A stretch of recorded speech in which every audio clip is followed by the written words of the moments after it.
I was surprised that this movie somehow flew under my radar when it came out in 2010. Now I know that this is a highly underrated or not so appreciated superhero comedy.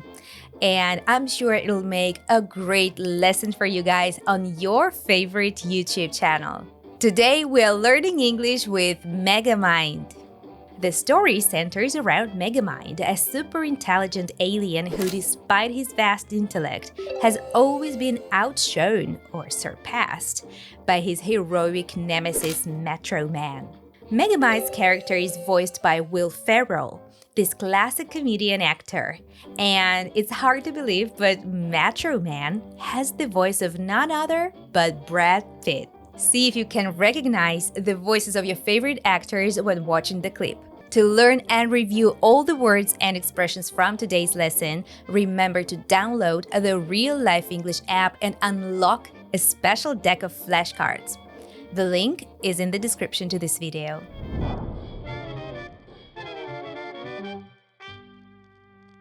I had a fairly standard childhood. I came from what you might call a broken home. Literally broken. I was 8 days old and still living with my parents. How sad is that? Clearly, it was time to move on. Here is your minion. He will take care of you. And here is your pinky. You are destined for... I didn't quite hear that last part, but it sounded important. Destined for what? I set out to find my destiny. Turns out a kid from the Glaukon quadrant had the exact same idea.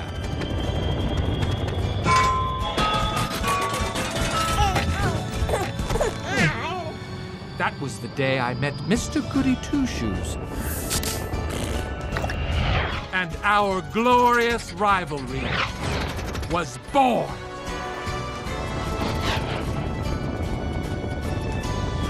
Could this be what I was destined for? A dream life filled with luxury? Apparently not. Even fate picks its favorites. No big deal. A much different fate awaited me. Luckily, I found a lovely little place to call home. Can we keep it?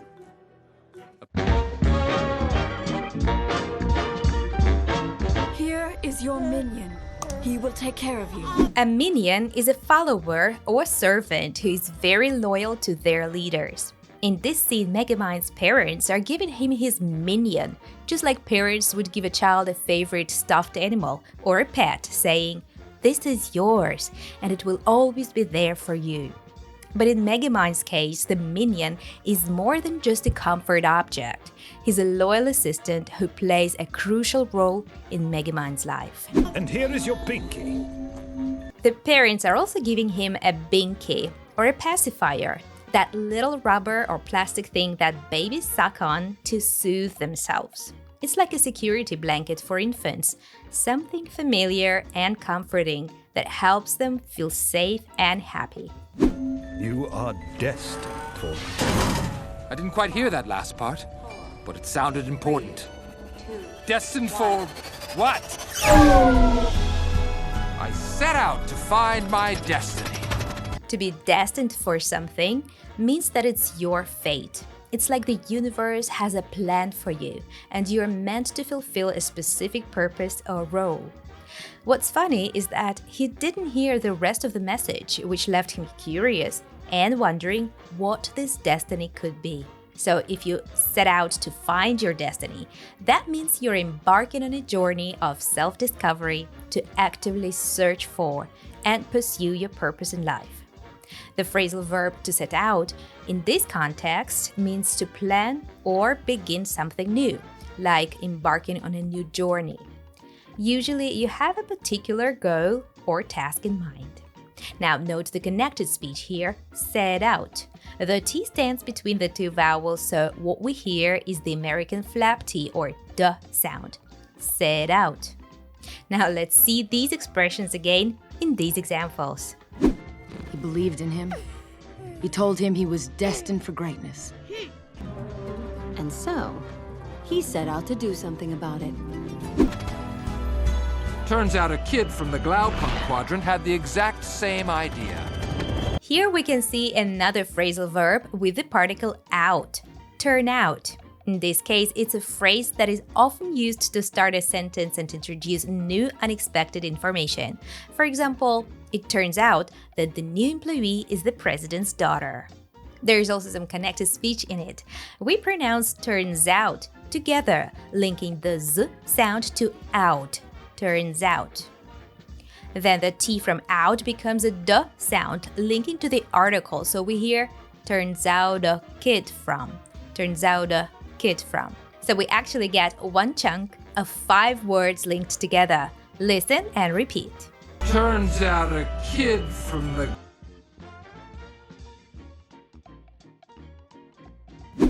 That was the day I met Mr. Goody Two-Shoes. When Megamind calls Metro Man Mr. Goody Two-Shoes, it's not a compliment. It's actually a playful insult.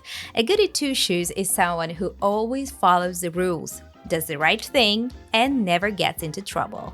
They're often seen as a bit too perfect and maybe even a little boring. You may also hear the expression goody-goody to describe this kind of person. I learned that beneath my goody two-shoes lie some very dark socks. And our glorious rivalry was born. In this context, a rivalry means an ongoing competition. Think of it like the rivalry that exists between 2 sports teams. For example, Real Madrid and Barcelona football teams. They are rivals. In Megamind's case, this rivalry with Metro Man is a key part of his life, shaping his actions and goals. Could this be what I was destined for? Nice sentence. Let's break down the connected speech in it. The word could ends with a D sound, and right after it comes the sound from this. So the D from could morphs into the, and we don't hear the clear D anymore. Check this out. Could this be? Could this be? Could this be...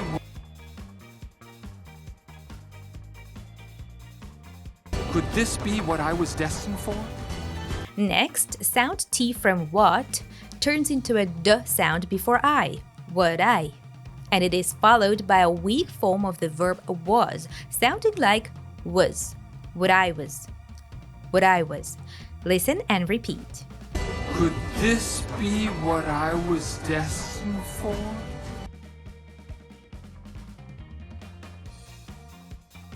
A dream life filled with luxury? In this part of the clip, we can see a luxurious mansion. Luxury means something that is very comfortable, fancy, and expensive. But it was not his luck. That mansion becomes another baby's home. Even fate picks its favorites. No big deal. When Megamind says, even fate picks its favorites, he's expressing a feeling of disappointment. He's just realized that the luxurious life isn't meant for him. It's like he's saying, well, it seems like destiny has chosen someone else to be lucky. And that someone isn't me. But then he adds, no big deal, meaning that the situation is okay for him. It's not a problem. If you say that something isn't a big deal, you mean that it's not of great importance for you. So this already reveals Megamind's ability to adapt and find a new path, even when things don't go according to plan. Oh, yeah, I just ran through a nightmare tunnel to rescue my dad. No big deal. Yeah. You just learned some great advanced vocabulary, and it would be so cool if in your next English conversation you could use such expression as it's not a big deal, or jokingly call your friend a goody-goody. To remember all these words, you want to use our intelligent flashcards. So remember to download the Real Life English app. Don't miss out on this great opportunity. I'm leaving the link in the description. Now let me briefly go over some grammar points in this part. Megamind's speech is very visual, partly thanks to the adverbs he uses here. Check it out. I had a fairly standard childhood. Literally broken. Clearly, it it was time to move on. Apparently not. Luckily, I found a lovely little place to call home. All these words at the beginning of the sentences are called adverbs, and they answer a question how or in what manner. Let's take a closer look at each of them. Fairly means somewhat or rather, like in the movie was rather good. Literally is used to indicate that something is true in the most basic and exact sense, without exaggeration or metaphor. Literally broken. This emphasizes that Megamind's home wasn't just metaphorically broken, like a family with problems, but physically destroyed. Clearly, in a way that is obvious and easy to see or understand. This shows Megamind's perspective that it was obvious and undeniable that he needed to leave his parents and start a new life. Apparently, something seems to be true based on the available evidence or information. This expresses a realization that Megamind's initial assumption that he was destined for a life of luxury was incorrect. Luckily, it is fortunate that. This shows Megamind's ironic sense of humor. He sarcastically uses luckily to describe finding a prison and calling this place home. So Megamind is constantly attempting to defeat Metro Man, but fails every time. However, in one of his schemes, Megamind seemingly succeeds in killing Metro Man with his death ray. Let's see how it happens.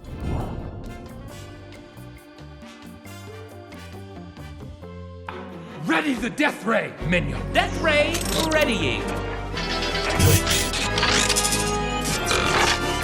Over here, old friend. In case you haven't noticed, you've fallen right into my trap. You can't trap justice. It's an idea, a belief. Even the most heartfelt belief can be corroded over time. Justice is a non-corrosive metal. But metals can be melted by the heat of revenge. It's revenge, and it's best served cold. But it can be easily reheated in the microwave of evil. Well, I think your warranty is about to expire. Maybe I got an extended warranty. Warranties are invalid if you don't use the product for its intended purpose. Oh, girls, you're both pretty. Can I go home now? Of course. That is, if Metro Man can withstand the full, concentrated power of the sun.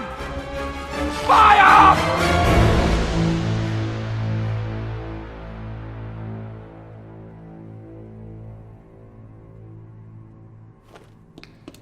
Minion? Fire?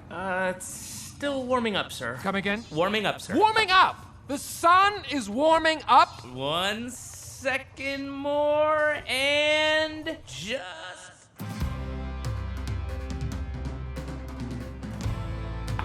Ready the death ray, minion! Death ray readying. Megamind commands Minion to prepare or ready a weapon that sounds pretty deadly, a death ray. A sun ray is a narrow beam of light coming from the sun. A death ray is a fictional weapon that produces a deadly beam of energy that kills anything it hits. You've fallen right into my trap. You can't trap justice. If you fall into someone's trap, that means you have been tricked or deceived, fooled by their plan. The word trap can be used as a noun and as a verb, as we see in the next line when Metro Man says, "You can't trap justice." In Megamind's case, he set up a trap to capture Metro Man and defeat him with his deadly weapon. Even the most heartfelt belief can be corroded over time. Heartfelt refers to something that feels it's coming from the deepest part of your heart, of your emotions. It's not just a casual opinion, it's something you truly and deeply believe in. For example, a heartfelt apology is one where you genuinely feel sorry and regret your actions. Well, I think we all owe Ned a heartfelt apology. We were wrong to doubt him. In this context, Megamind is suggesting that even the most cherished beliefs, the ones that people hold dear to their hearts, can be weakened or changed over time. Now imagine a shiny new piece of metal. That's like a fresh, strong belief. But over time, even metal can rust or become old if exposed to water or acid. By saying even the most heartfelt belief can be corroded, Megamind is suggesting that the same thing can happen to beliefs. So to corrode is to destroy or weaken something, like metal, gradually. Justice is a non-corrosive metal. But metals can be melted by the heat of revenge. Metro Man's line, "Justice is a non-corrosive metal," is a direct response to Megamind's claim that even the strongest beliefs can be corroded over time. If you say that something is non-corrosive, that means it is not easily damaged by chemical reactions. For example, some cooking pans are made of stainless steel. That is a type of metal material that is non-corrosive, and so they are highly resistant to rust. But metals can be melted by the heat of revenge. It's revenge, and it's best served cold. Megamind and Metro Man are engaging in a battle of wits and words, using wordplay to outsmart each other. That is to gain an advantage using your wits or cleverness. Let's break down this exchange line by line. But metals can be melted by the heat of revenge. Megamind is arguing that even strong metals, or in this case, non-corrosive justice, can be melted, become liquid, by the intense heat of revenge. Heat of revenge here is referred to that deadly weapon threatening to melt Metro Man. And by the way, Megamind mispronounces the word revenge here. But metals can be melted by the heat of revenge. It's revenge, and it's best served cold. Metro Man's response is a play on words referring to the old and widely used proverb, "Revenge is a dish best served cold." This means that revenge is more effective when planned and executed calmly rather than in the heat of the moment. Revenge is the act of harming someone in response to harm they have caused you. This evil dinner was almost perfect. Revenge is a dish that's best served cold. So watch yourself, because I'll be ready to strike again! Well, I think your warranty is about to expire. Maybe I got an extended warranty. He compares Megamind's evil schemes to a product that's approaching the end of its warranty period. A warranty is a promise from a manufacturer that a product will work for a certain amount of time. Metro Man is suggesting that Megamind's evil plan is about to break down, just like a product with an expired warranty. Maybe I got an extended warranty. Warranties are invalid. And so an extended warranty is like an extra guarantee that you can pay for to make a product's warranty last longer. Now, prepare! Oh, I knew I should have got that warranty. Maybe I got an extended warranty. Warranties are invalid if you don't use the product for its intended purpose. In this context, Metro Man is comparing a product's warranty with Megamind's powers. In other words, it's the same as saying, Megamind, you're using your powers for the wrong reason, so don't expect things to work out for you. Intended purpose refers to the reason why something was created or designed. For example, a toaster's intended purpose is to toast bread, not to heat up water. If something is invalid, it means it's no longer valid or acceptable. It's like a rule that doesn't apply anymore. The stress falls on the second syllable, invalid. Don't confuse this adjective with the noun, invalid, which has a different meaning and the stress falls on the first syllable, invalid. Check out the difference in these two examples. I know the code. Beep bop boop beep bop. Invalid password. Look at this thing. I fell down one time and I'm an invalid. Word to the wise, Bojack. Don't get old. I'll see what I can do about that. Of course. That is, if Metro Man can withstand the full, concentrated power of the sun. Fire! Withstand means to hold up against something, to remain undamaged or unaffected by a force or attack. It's like a sturdy building that can withstand a powerful storm. In this context, Megamind is provoking Metro Man, doubting his ability to survive the heat of his death ray. The fabric is comfortable for sensitive skin and can also withstand a temperature of over 1,000 degrees. It's still warming up, sir. Come again? Come again? It's an informal way of asking someone to repeat what they just said. It's like saying, "Excuse me, I didn't quite catch that," or "Could you say that again?" In this context, Megamind is surprised and confused when Minion tells him the death ray is still warming up. Well, the story has an unexpected twist, and I highly recommend you go and watch the full movie. But now it's time to test your comprehension by watching this clip one more time, this time without subtitles.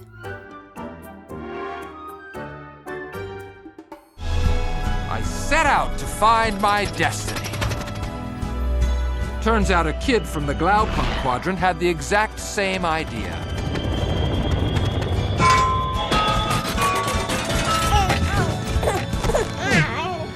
That was the day I met Mr. Goody Two-Shoes. And our glorious rivalry was born. What does the expression goody two-shoes refer to? A man who always does things right? A man who likes to wear good shoes? A handsome man?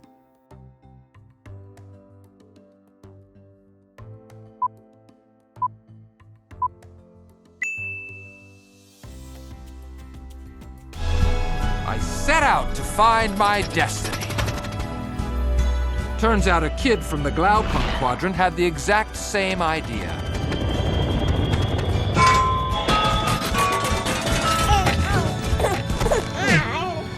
That was the day I met Mr. Goody Two-Shoes. And our glorious rivalry was born. What is not rivalry? Competition, collaboration, disagreement.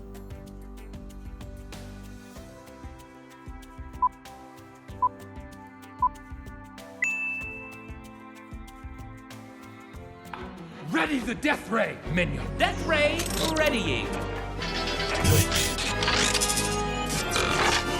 Over here, old friend. In case you haven't noticed, you've fallen right into my trap. You can't trap justice. It's an idea, a belief. Even the most heartfelt belief can be corroded over time.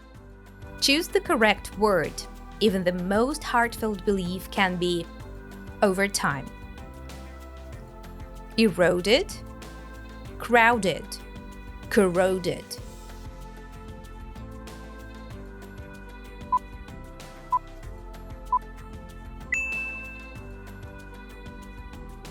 Justice is a non-corrosive metal. But metals can be melted by the heat of revenge. It's revenge, and it's best served cold. But it can be easily reheated in the microwave of evil.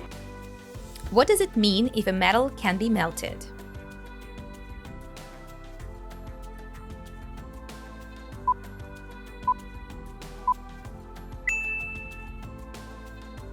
It means that metal can be heated to a temperature where it changes from a solid to a liquid.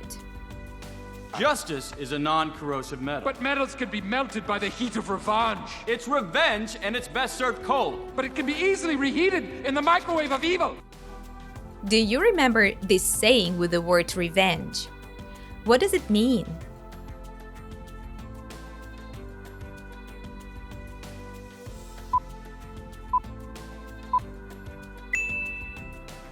Revenge is a dish best served cold. It means that revenge is better when you wait and plan it, rather than acting immediately. Well, I think your warranty is about to expire. Maybe I got an extended warranty. Warranties are invalid if you don't use the product for its intended purpose. Oh, girls, you're both pretty. Can I go home now? Of course. That is, if Metro Man can withstand the full, concentrated power of the sun. What is the meaning of the verb withstand?